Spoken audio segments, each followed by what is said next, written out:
facilmente. O casamento é um cordão de duas dobras. Para que a gente tenha a terceira dobra, a gente precisa sempre estar convidando o Senhor Jesus para participar do nosso casamento. E os encontros de casais são esses momentos que a gente tem essa oportunidade de aprender da palavra de Deus voltada para o nosso casamento, para a nossa família. Nós temos a oportunidade de conhecermos outros casais. Eu já conheço o irmão Marco, já conheço o irmão Eclésio. Não conheço, eu vejo ele aqui na igreja. O momento de conhecer são esses momentos que a gente conversa, que a gente troca ideia. Não adianta eu falar que eu conheço só porque eu sei quem é. Por que eu devo conhecer outros casais? Porque a gente pode trocar experiência. Se eu estou passando por um momento bom e já passei por momentos ruins, eu posso ajudar aquele irmão que está passando por um momento ruim. Se eu estou passando por um momento ruim, eu tenho outros irmãos que podem me ajudar. Pode me ajudar em oração, pode me ajudar em trocando experiência, como ele conseguiu superar algo parecido. Além do que a palavra de Deus trazida aqui, ela nos dá ferramentas para que a gente possa superar também momentos ruins, para que a gente possa evitar momentos ruins. O apóstolo Paulo ele diz que nós devemos nos revestir da armadura de Deus para que possamos suportar quando vier o dia mau. E no casamento não é diferente, precisamos também nos revestir da armadura de Deus. Então aqueles que no dia de 23 não tiverem um outro compromisso como trabalho, outra coisa que não possa adiar, coloque no seu coração esse propósito de poder vir com a gente nesse encontro de casais. Nós estamos pedindo R$30 por casal, é 15 para cada um, não é pagamento do encontro, o encontro é algo da igreja. Esse R$30 é para que a gente possa depois ter uma confraternização, comer alguma coisa, beber, para que a gente não fique só na pregação e vá embora, mas que a gente possa depois ter esse momento de comunhão. Amém? Então fica aqui esse convite. Nós temos o link nos grupos, mas pode estar procurando a gente, quem não está no grupo da igreja, ou quem quer pagar pessoalmente também, pode estar procurando a mim, ou a irmã, ou o pastor, para que possa estar acertando. Amém, irmãos?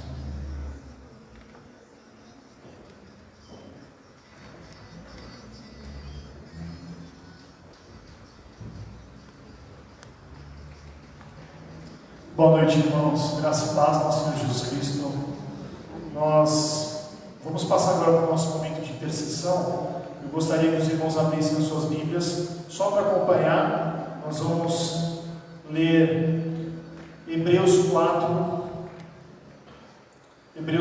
versículo 16. Hebreus 4, 16.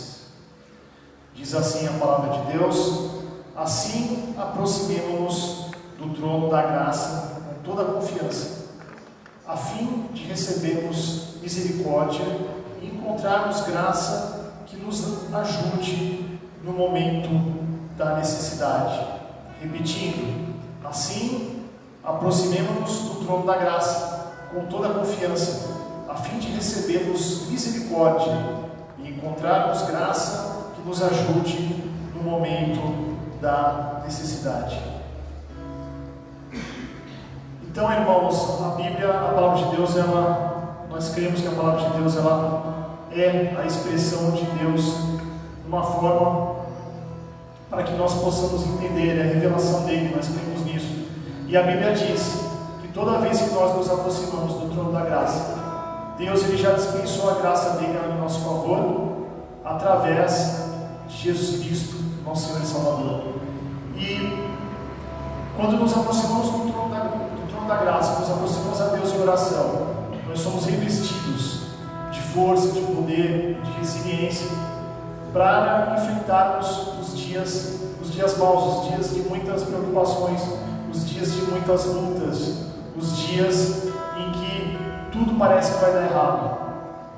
Então, irmãos, eu peço que os irmãos reservem alguns minutos aqui para que nós possamos fazer essa oração em silêncio e logo mais nós retornamos depois do cântico do grupo de louvor.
você quiser ficar de pé, se você tem pedido a Deus mais específico, ore, acompanhe-nos na oração que nós vamos levar a Deus nesse momento. Ó Deus, louvado seja o teu nome, ó Pai.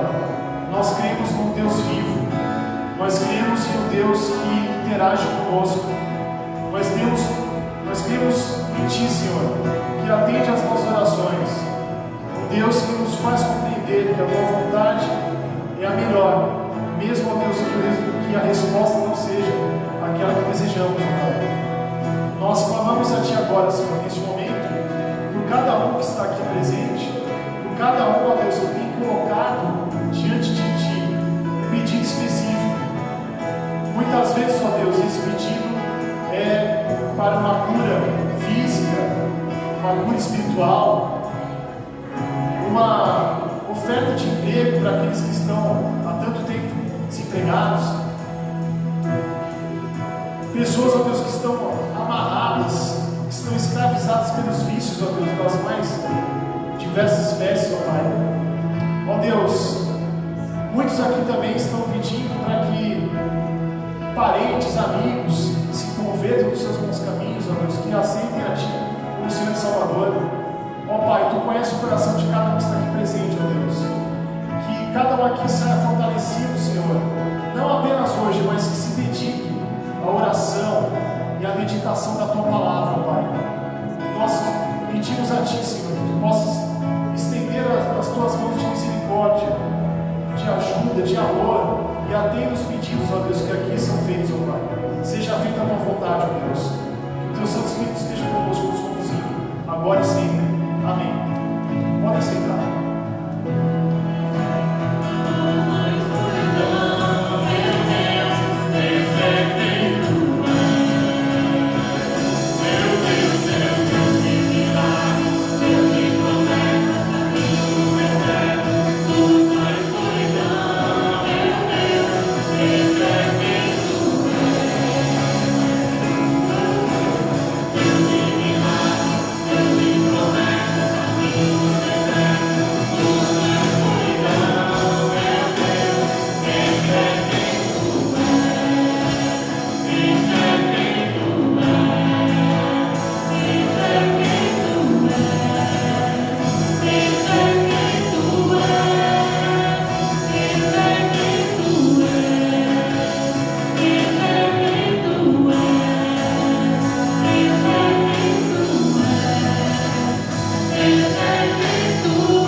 Amém, glória a Deus. Gostaria de pedir que os irmãos abrissem suas Bíblias em Atos 20, ou seus aplicativos.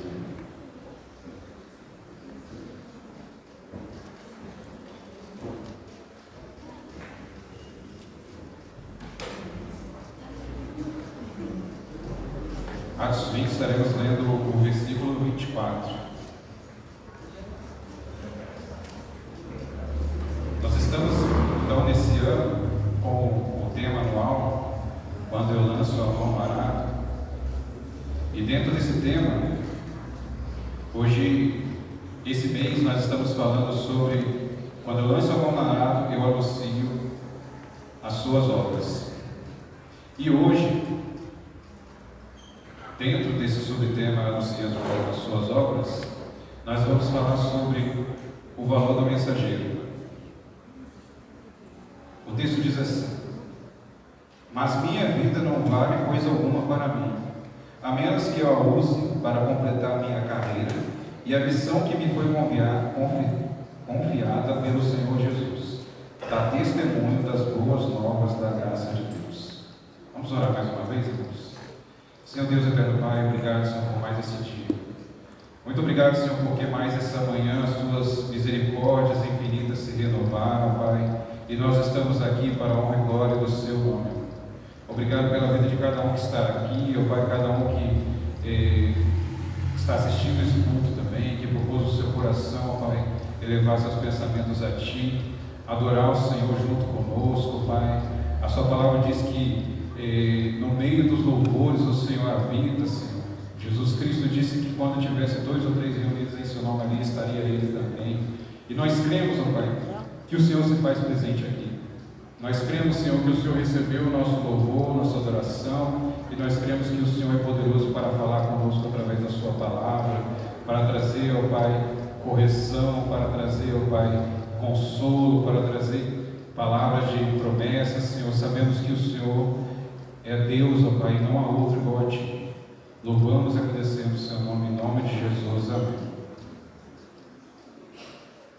Irmãos, no capítulo 20 de Atos, então o apóstolo Paulo está na sua terceira viagem missionária.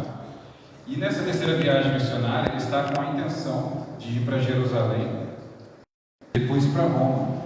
Mas antes disso, ele resolve voltar até... Obrigado. Ele resolve falar com os líderes da igreja de Éfeso.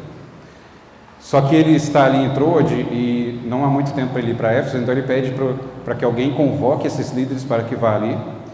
E quando esses líderes da igreja de Éfeso estão ali, Paulo então faz esse discurso, do qual nós lemos esse versículo 24, que faz parte desse discurso. E nesse discurso, qual era a intenção de Paulo? Paulo, ele queria se despedir dos líderes, ele dá o seu testemunho ali, de tudo que ele fez em Éfeso, tudo que ele pregou, tudo que ele passou, os sofrimentos dele, todas as lutas, as perseguições que ele sofreu, por amor à palavra de Deus, quando ele pôde ali implementar aquela igreja, implantar a igreja, e também ajudar em seu crescimento.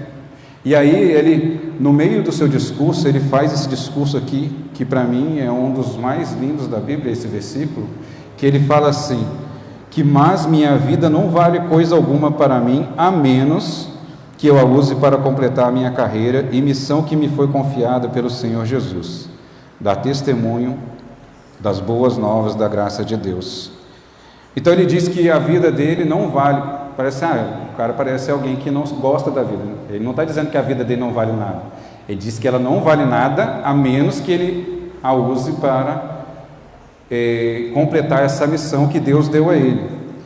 E diante disso, eu gostaria de conversar com os irmãos só 3 pontos aqui para a gente tentar entender o que Paulo quis dizer sobre esse valor do mensageiro.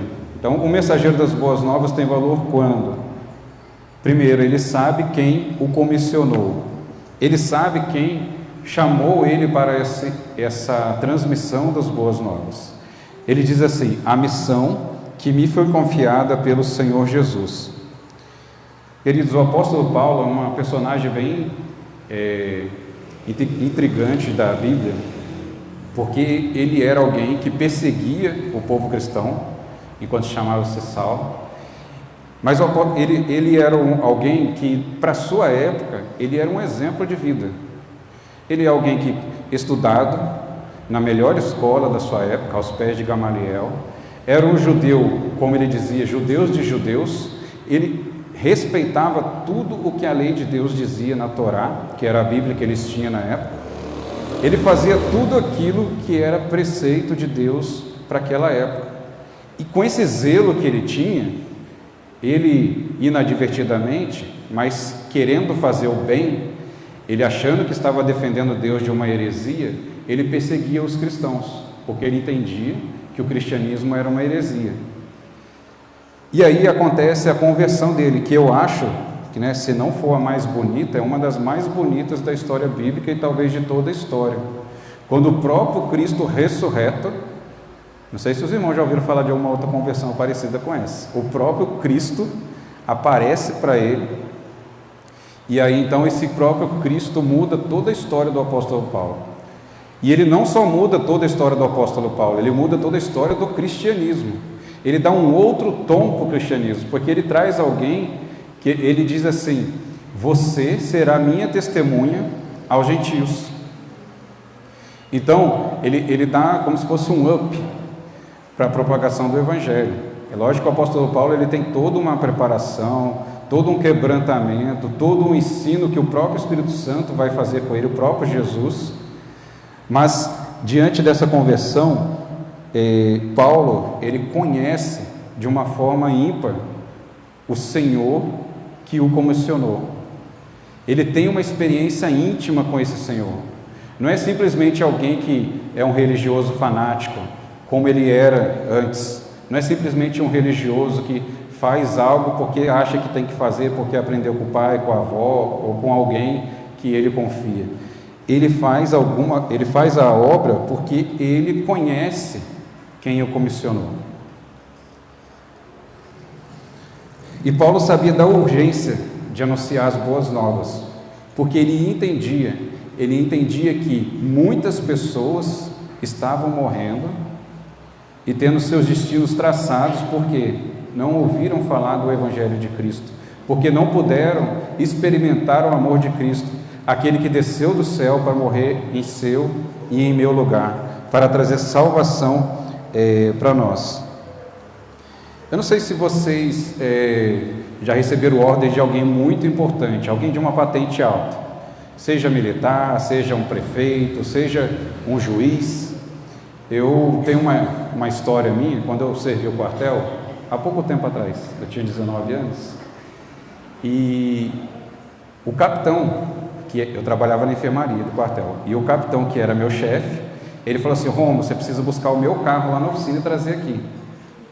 Tudo bem, né? Só que eu tinha 19 anos, tinha acabado de tirar a carteira e nem tinha carro para treinar, eu só tinha treinado na autoescola há quase um ano atrás. E aí eu fiquei com medo, porque o cara era meu capitão, vou falar para ele: não vou? Eu vou. Aí fui, morrendo de medo, porque não era longe, mas tinha que atravessar o centro da cidade, bem movimentado. E o carro, eu tinha aprendido na autoescola num Palio, que é da Fiat, e o carro dele era um Cadete, né? E a marcha ré da GM é diferente, tem que puxar o anelzinho, eu não sabia disso. E aí eu peguei o carro, como que eu dou ré nesse negócio? Não sabia. Então eu fui orando para Deus só de segunda e pedindo para Deus para que quando chegasse lá, tivesse uma vaga que eu parasse de frente e acabou, senão eu ia ter que empurrar o carro para fazer a ré, porque eu estava com vergonha de perguntar para alguém como é que eu dava ré naquele carro. Mas graças a Deus deu certo, eu fui de segundinha, quietinho, fui lá, parei, eu quase desmaiei, mas fui e entreguei a chave para o capitão, né? Então eu fiz uma média ali com o capitão. E o que isso tem a ver com a nossa conversa aqui? O que tem a ver é que, imagine que quando a gente está perto de alguma autoridade, quando a gente recebe a ordem de alguma autoridade, a gente fica com um certo medo, um receio, de repente não conseguir fazer a contento, de repente não conseguir cumprir, ou até se a gente acha que não vai dar, a gente vai dizer não, que a gente nem sabe o que vai acontecer se a gente dizer um não. Tem lugares, igual o quartel, que é praticamente proibido você dizer não. Você só pode dizer não para o cara de baixo, o cara de cima você não pode dizer não. Então, imagina com o nosso Deus. Se você não pode dizer não para alguém que é o seu chefe no trabalho, para alguém que é o seu pai, para alguém que é alguém superior a você na hierarquia, imagine para Deus qual é a reverência que nós devemos ter a Ele, qual é a obediência que nós devemos ter a Ele. Então o apóstolo Paulo, ele tinha essa noção de quem era aquele que chamou ele para a obra.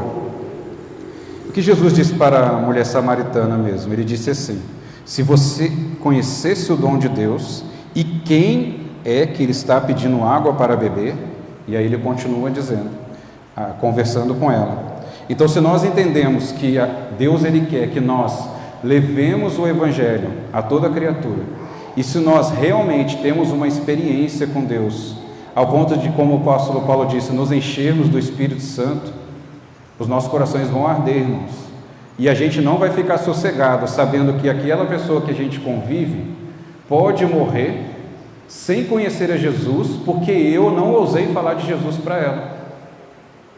Então nós precisamos primeiramente conhecer quem nos comissionou, né? Quem foi que nos chamou para essa obra. Em segundo ponto, o mensageiro das boas obras, ele tem valor quando ele sabe qual a sua função, ou a sua missão, né? Ele sabe a sua função. Ele sabe qual a sua missão e busca cumpri-la. O verso 18 a 21 vai dizer assim: Quando chegaram, ele lhes disse: Vocês sabem que, desde o dia em que pisei na província da Ásia até agora, fiz o trabalho do Senhor humildemente e com muitas lágrimas. Suportei as provações decorrentes das intrigas dos judeus e jamais deixei de dizer a vocês o que precisavam ouvir, seja publicamente, seja em seus lares. Anunciei uma única mensagem, tanto para judeus como para gregos.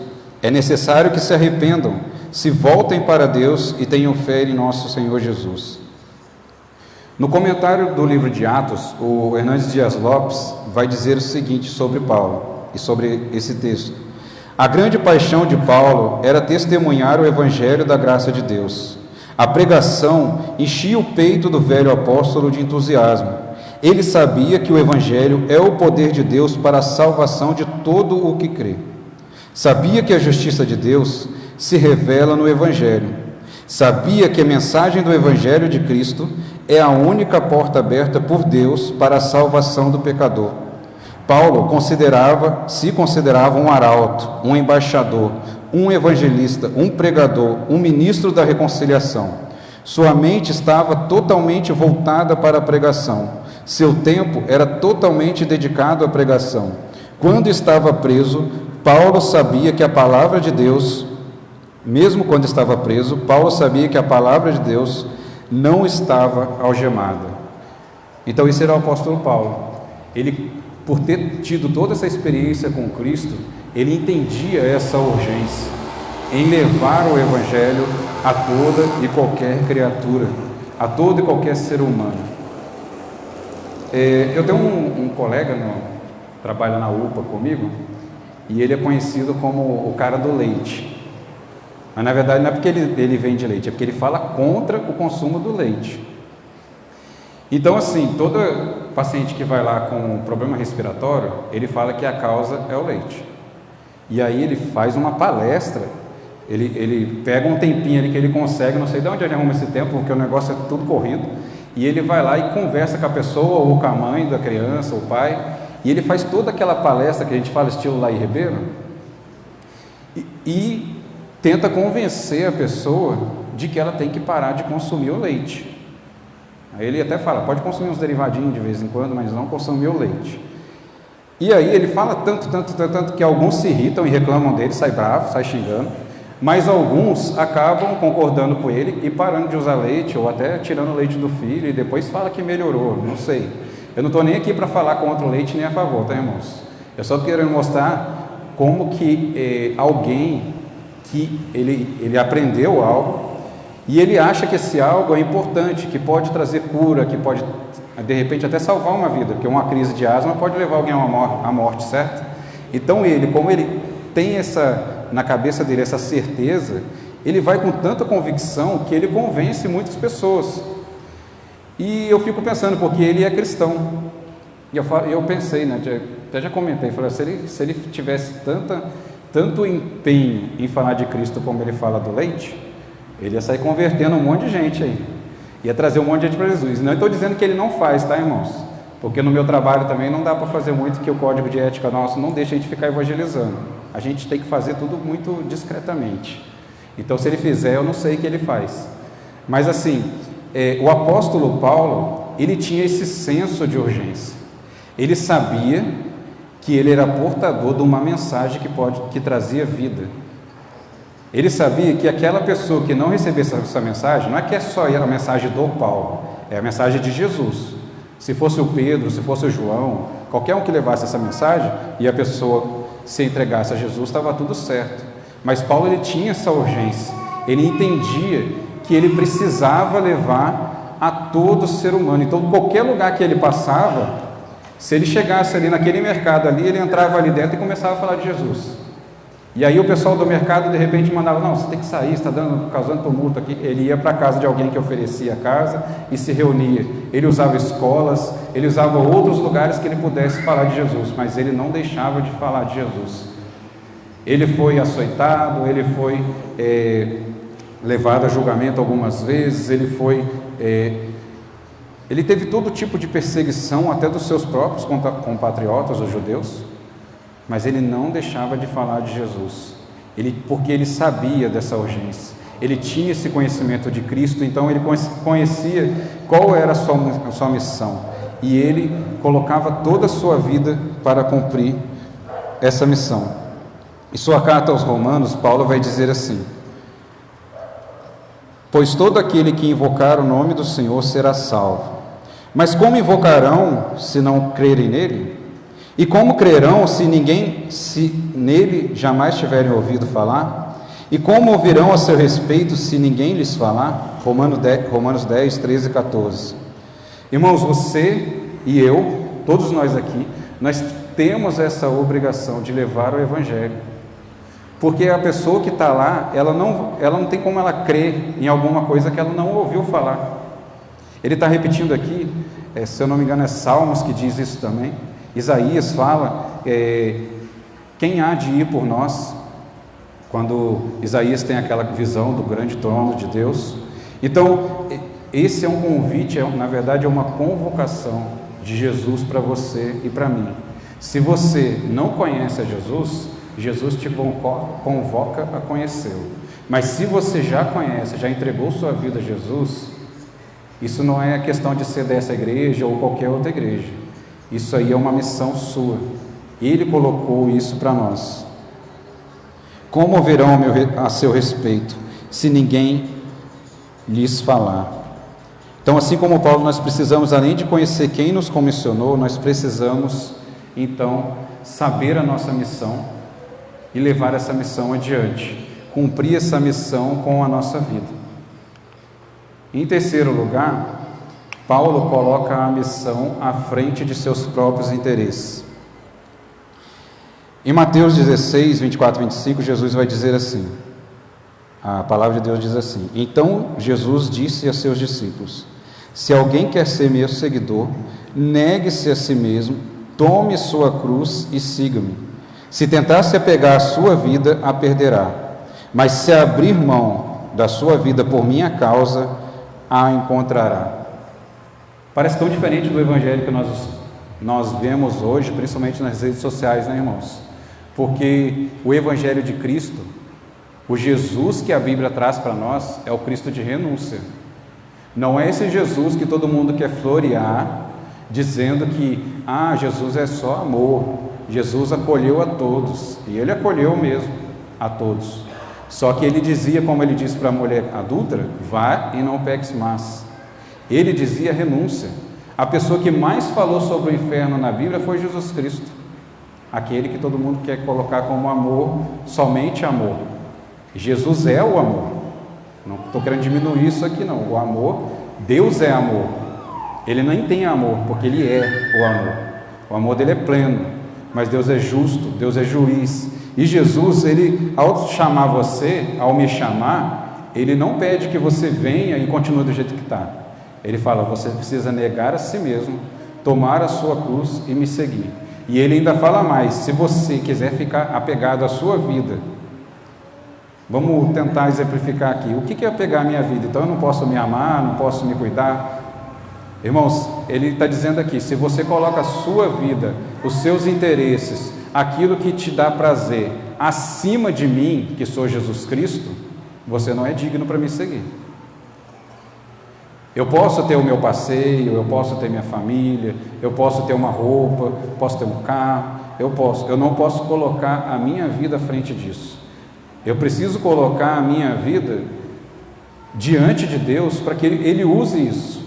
Então, Deus, eu estou precisando de um carro, me dá um carro para que eu possa louvar ao Senhor com esse carro, que eu possa ajudar um irmão, que eu possa levar de repente uma senhorinha depois do culto na chuva para casa, que eu possa fazer algo de bom com esse carro, que esse carro seja para a honra e glória do seu nome.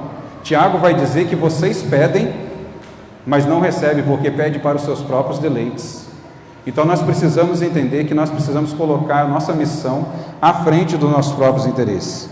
Mas minha vida não vale coisa alguma para mim, a menos que eu use para completar a minha carreira e a missão que me foi confiada pelo Senhor Jesus.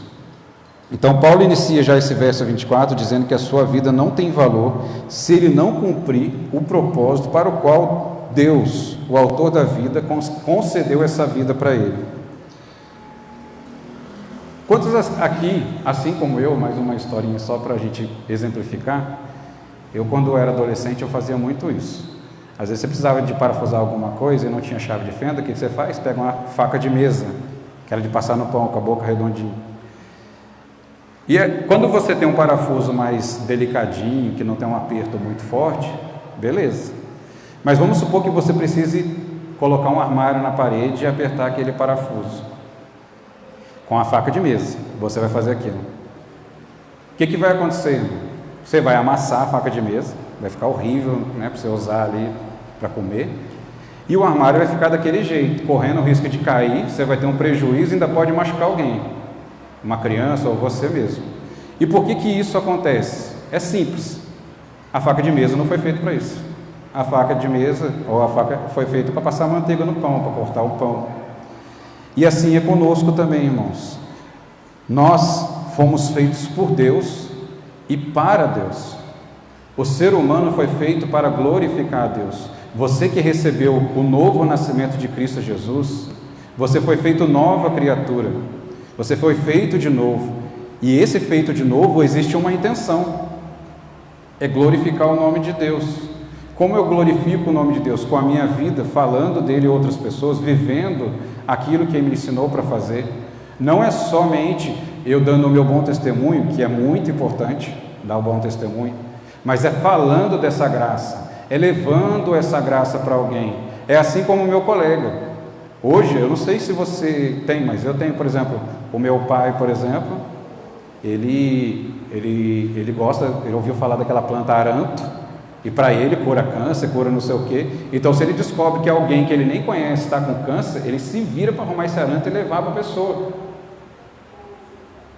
Não sei se vocês conhecem alguém assim. E eu não estou nem dizendo que ele está certo ou que ele está errado, mas estou dizendo que ele tem esse senso. Eu conheço uma coisa que é boa e não vou ficar só para mim. Porque é egoísmo. Se isso vai curar o câncer ou não, de repente pode ajudar na saúde da pessoa, porque ele viu os estudos lá, vai ajudar, ela não pode abandonar a quimioterapia dela, né? Mas se vai ajudar, se o médico dela não for contra, então ele está indo lá e ele acha que está salvando aquela vida de repente, levando algo. E o Evangelho é isso, você está levando a mensagem de boas novas. O que é mensagem de boas novas? É você falar assim, olha, você não precisa mais fazer sacrifícios, você não precisa mais pagar nenhum imposto para ter um pedacinho no céu, para morar no céu, ou para tirar alguém do purgatório ou de algum outro lugar. Você não precisa disso. As boas novas da graça de Deus. O que é isso? Deus, que poderia te condenar e me condenar, porque nós somos pecadores miseráveis, Ele escolheu nos amar quando nós não éramos amáveis. E Ele se fez carne, habitou entre nós e deu a sua vida. Ele derramou o seu sangue. Ele sofreu, Ele foi humilhado, Ele foi traído. Essas são as boas novas da graça de Deus. Mas Ele não só morreu, como também Ele ressuscitou. E por isso nós podemos cantar aquele hino, porque Ele vive e posso crer no amanhã. Essa ressurreição é que nos dá esperança. Essa ressurreição, esse amor que deu a vida por nós, é que nos sustenta no dia da adversidade. Não é que nós não passamos a adversidade. Jesus não falou isso. Jesus disse, estarei convosco todos os dias até a consumação dos séculos.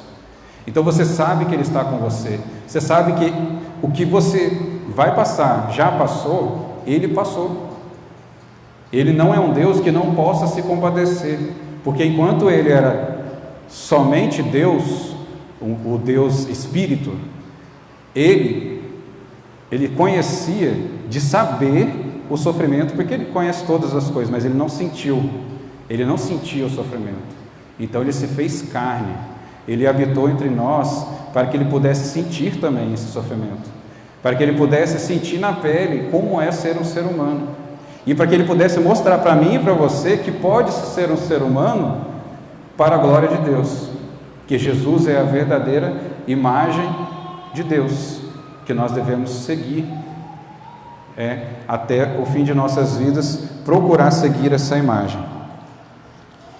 Paulo então entendia, e ele usava a sua vida para proclamar o Evangelho da graça de Deus, mesmo que isso lhe custasse tudo, até a sua vida, como custou depois. A vida essa que não valia nada para ele, não tinha sentido para ele que não fosse levar a vida de Cristo a todos quanto ele conseguisse. Ele diz: fiz o trabalho do Senhor humildemente e com muitas lágrimas, suportei as provações decorrentes das intrigas dos judeus, e jamais deixei de dizer a vocês o que precisavam ouvir, seja publicamente, seja em seus lares. Então Paulo não estava preocupado com holofotes, tá, irmãos? Não, eu só prego se for para 3.000 pessoas, eu só prego se eu receber esse cachê. Não, ele levava a palavra de Deus no púlpito, e esse púlpito foi muito depois, porque ele foi levando de casa em casa até essa igreja se formar para ter o púlpito. Então ele levava a palavra de Deus onde quer que fosse. Inclusive Paulo, quando estava diante de pessoas julgando ele era capaz de querer evangelizar o cara que estava julgando ele por ele estar pregando o evangelho. E Festo vai dizer para ele assim: por pouco você não me convence. Porque ele era atrevido, e é assim que nós devemos ser. Nós não devemos desrespeitar a religião do outro, nós não devemos desrespeitar a outra pessoa, mas temos que nos atrever, porque é urgente, irmãos, é urgente. Essa pessoa, se ela não conhece a Jesus, ela não se entregou a Jesus, se ela for atravessar a rua, for atropelada e morrer, infelizmente, vai para onde? Para Deus ela não vai. Nós que acreditamos na palavra de Deus, na Bíblia como palavra de Deus, nós entendemos que, como o apóstolo Paulo diz, é necessário que você se arrependa e entregue-se a vida a Jesus, que confie em Jesus.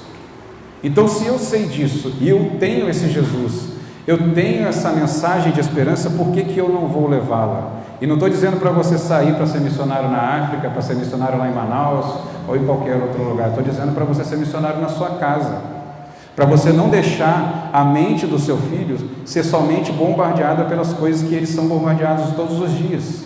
Os nossos filhos, irmãos, são bombardeados diuturnamente, na escola, na internet, em qualquer lugar. Num desenhinho animado, tem coisas ali que está levando o seu filho, de repente, para um lugar que você não vai gostar. Então é urgente que você precisa levar esse evangelho para os seus filhos. Você precisa orar com seus filhos antes de dormir, antes de comer. Você precisa falar para os seus filhos de Deus. Você precisa viver Deus para os seus filhos. Porque não adianta eu falar de Deus para o meu filho e eu não respeito a minha esposa ou meu marido em casa, não respeito nem meu filho, eu falo mal do vizinho, eu saio do culto falando mal da igreja, falando mal do pastor. Eu preciso urgentemente levar essas boas novas para o meu vizinho, eu preciso levar essas boas novas para o meu colega do trabalho, eu preciso levar essas boas novas para o meu colega da faculdade. Essas pessoas que são, de repente, pessoas muito boas, pessoas que fazem coisas boas, mas que não conhecem a Jesus Cristo. E nós conhecemos a Jesus Cristo, nós temos isso. Nós somos aqueles vasos de barro com os tesouros, o tesouro que Deus colocou dentro de nós, e nós não podemos ficar com isso para nós, irmãos. Nós precisamos levar isso adiante. Então, queridos, nada, absolutamente nada, era capaz de parar o apóstolo Paulo em sua missão de pregar as boas novas da graça de Deus. Paulo sabia muito bem quem o havia chamado para essa obra. Paulo sabia exatamente o que devia fazer, qual era a sua missão. Paulo colocou sua missão acima dos seus próprios interesses. E Paulo vai dizer aos coríntios, e está dizendo para eu e para você assim: sejam meus imitadores, como eu sou imitador de Cristo. Imagina você ter as moral de falar para o seu filho assim: seja meu imitador, como eu sou imitador de Cristo. Eu fico meio com medo, assim. Mas o apóstolo Paulo, ele tinha tanta convicção naquilo que ele estava fazendo, ele tinha tanto amor pela obra de Deus, que ele podia falar isso para nós: sede meus imitadores. E mesmo que você não fale para o seu filho, seja meu imitador, ele vai ser. Em alguma coisa, geralmente, uma coisa mais fácil é as coisas erradas, né? As coisas certas você tem que ficar pegando no pé. Mas ele também imita as coisas certas. Se a gente tentar fazer menos coisa errada e mais certa, vai ter mais coisas boas para ele imitar. Então, Paulo está dizendo: sede meus imitadores, ou seja, nós precisamos imitá-lo ao levar as boas novas da graça de Deus a todo e qualquer ser humano, e não Independente se você vai ser chamado de beato, se você vai ser chamado de crentão, ou sei lá o que for, ou às vezes eles falam que você é um fanático, ou acham, porque muita gente acha que se a pessoa ela tem uma fé em Cristo ou qualquer outra fé, ele é alguém com intelectual baixo, porque ele coloca sua fé em coisas que ele não vê, que ele não sabe, ele, como disse Karl Marx, que a religião é o ópio do povo. Então, não, a pessoa faz isso só para aliviar o seu sofrimento. Quando ele perde a mãe, ele quer ter a esperança que um dia ele vai encontrar com a mãe no céu. Então, as pessoas, ela pode fazer isso com você. Jesus foi zombado, Paulo foi zombado. Jesus não prometeu que a gente seria, venha para Jesus e sua vida mudará e você vai ser feliz para sempre. Felicidade para sempre nós vamos ter, ele prometeu, mas quando nós estivermos lá na glória com ele. Amém? Então, só recapitulando, o mensageiro das boas novas tem valor quando ele sabe quem o comissionou, conhece o dono da missão, Jesus Cristo. Ele tem intimidade com esse Jesus. Então não adianta eu falar assim, vou sair daqui, vou sair pregando a palavra de Deus. Se eu não tenho essa intimidade, isso vai ser algo forçado. De repente eu vou ficar com vergonha mesmo. De repente isso vai ser difícil. Mas a cada momento que você vai se enchendo do Espírito Santo e vai buscando intimidade com Jesus Cristo através da leitura da palavra dele, através da oração, através da comunhão dos santos, porque isso aqui, irmãos, não é só um ritual, isso aqui foi ordem dele. Ele criou a igreja, e ele sustenta a igreja, e ele voltará para buscar essa igreja. E é nossa obrigação manter essa igreja imaculada, é nossa obrigação manter essa igreja uma igreja que tenha amor, que tenha acolhimento, que tenha bênçãos minha para você e você para mim. Uma igreja que eu possa ver a face do irmão falando assim, irmão, você não está bem hoje, o que aconteceu? Posso orar por você? De repente ele vai falar alguma coisa que eu posso ajudar. De repente ele vai falar, sei lá, irmão, eu uso a minha bicicleta para vender pão ali, minha bicicleta quebrou, não tem dinheiro para arrumar, e eu tenho uma bicicleta parada lá em casa que eu não uso. Irmão, eu tenho uma bicicleta lá para você. Para mim vai ser uma coisa simples, de repente até vai me ajudar, porque está atrapalhando. Mas para ele vai ser a salvação da família dele, de repente. Então como eu vou saber disso se eu não tenho meus momentos de comunhão com a igreja?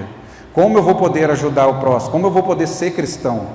Aqui é um dos locais que nós podemos exercitar o nosso cristianismo. Nosso lar também. Nosso lar é o pequeno núcleo do nosso cristianismo. Eu tenho que exercitar esse cristianismo com a minha esposa, tratando ela com respeito, tratando ela como ela é a imagem e semelhança de Deus. Então, quando eu falo grosso com ela, quando eu sou ignorante com ela, eu estou ofendendo a Deus. Porque eu estou ofendendo a imagem e semelhança, eu estou ofendendo uma pessoa por quem Cristo deu a vida dele. Tanto a minha esposa, quanto o meu filho, ou o esposo, ou a minha sogra, qualquer um que seja. Esses dias eu vi um vídeo, e aí mostraram um psicopata lá nos Estados Unidos. E nos Estados Unidos eles têm essa tradição, né? Quando você vai julgar alguém que matou as pessoas, eles convidam os familiares das pessoas que morreram para ir no julgamento. E aí as pessoas podem ir lá e fazer um discurso aqui com o acusado ali. E aí a pessoa fala o que quiser. E aí então esse cara, ele matou várias mulheres. E aí vinha a irmã de uma, a mãe de outra e falava, eu te odeio, eu quero que você vá para o inferno. E o psicopata, a medicina, né, a ciência, ela diz que um dos características do psicopata é que ele não tem sentimento, ele não esboça sentimento nem remorso. Então a pessoa falava e ele ficava assim, e fazia cara de deboche ainda. E a pessoa falando, eu te odeio, não sei o que, parecia que ele ficava até feliz. Aí vem um senhor, parecia aqueles motoqueiros de Harley Davidson, barbão assim, e ele fala assim, olha, eu sou cristão, e você está me fazendo obedecer o mandamento mais difícil que o Senhor Jesus me deu, que é te perdoar, o mandamento de perdoar. E eu estou dizendo aqui que eu te perdoo. A imagem, irmãos, você vê, é incrível. Aquele homem que é um psicopata, que não tem sentimentos, ele chora, sai lágrima dos olhos, ele não se aguenta. E não tem ciência que explique isso, porque ele não tem sentimentos. Isso é a graça de Deus, irmãos. A graça de Deus, quando ela é demonstrada, principalmente na prática, ela é capaz de transformar o pior dos piores pecadores. Ela é capaz de transformar aquele que você acha que não tem mais solução. Ela é capaz de transformar o casamento que está em crise, que você acha que acabou. Ela é capaz de trazer aquele que foi embora, que divorciou, de volta. Para Deus nada é impossível. O mesmo Deus que veio através de uma mulher sem relação com o homem, imagina isso? O mesmo Deus que ressuscitou pessoas, o mesmo Deus que se ressuscitou, Ele venceu a morte. Não precisou que alguém, como Ele ressuscitou Lázaro, como Paulo ressuscitou Eutico, não precisou de alguém vir ressuscitar Jesus. Ele se ressuscitou. Ele falou assim: ninguém vai me tirar a vida, porque é eu que dou, ninguém pode me tirar. Eu dou e eu vou pegar de volta. É esse Deus que nós cremos, irmãos. E é esse Deus que você precisa levar para o seu vizinho, para o seu amigo, para aquela pessoa que você ama, para aquela pessoa que te maltratou também. Nós somos chamados a fazer isso. E isso não é algo que nós podemos recusar. Nós precisamos entender qual é a nossa missão e colocar a nossa missão à frente dos nossos próprios interesses. E aí nós vamos, o pastor lá de Moreira César, de onde eu vim, ele fala uma coisa que eu acho interessante. Deus, Ele não deixa você ser mais generoso do que Ele. Então assim, você investe a sua vida na mão de Deus e Deus cuida da sua vida. Não quer dizer que você não vai ter sofrimento, mas você vai ter aquela paz que o apóstolo Paulo diz que é a paz que excede todo entendimento. Por que excede entendimento? Porque está tendo uma guerra e a pessoa fala assim: nossa, como aquele cara tem paz? E às vezes você fala: puxa vida, está acontecendo tanta coisa, como é que eu consigo ter paz? É isso que excede o entendimento, é algo que não é compreensível para nós. Então nós precisamos ter esse senso, que nós somos mensageiros das boas obras. Não é só o pastor, não é só o seu líder, não é só o professor da escola bíblica dominical ou o ministério de louvor. Todos nós, irmãos, somos chamados e temos uma missão. O pastor foi chamado para pastorear, o irmão foi chamado para cantar, tem a irmã que foi chamada para cuidar da recepção, alguém que cuida da igreja, que faz várias coisas. Mas existe uma missão que é de todos nós, e essa missão é levar as boas novas da graça de Deus a todo ser humano. Amém? Os ministérios de louvor pode vir? Vai falar?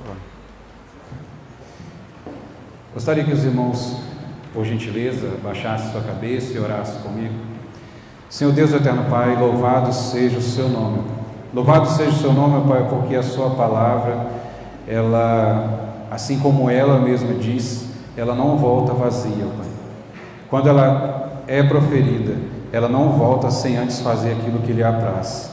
Então te louvamos e engrandecemos o seu nome, porque o Senhor nos amou, o Senhor se entregou por nós, e o Senhor nos dá a oportunidade de levar esse amor a outras pessoas. Que os nossos corações sejam inflamados por Teu Espírito Santo, que a gente não possa sossegar, deitar a cabeça no travesseiro tranquilamente, enquanto pessoas que nós amamos nunca ouviram falar do Seu nome, ou de repente não ouviram falar da maneira que a Sua palavra ensina. Te agradecemos, pedimos por cada vida que está aqui.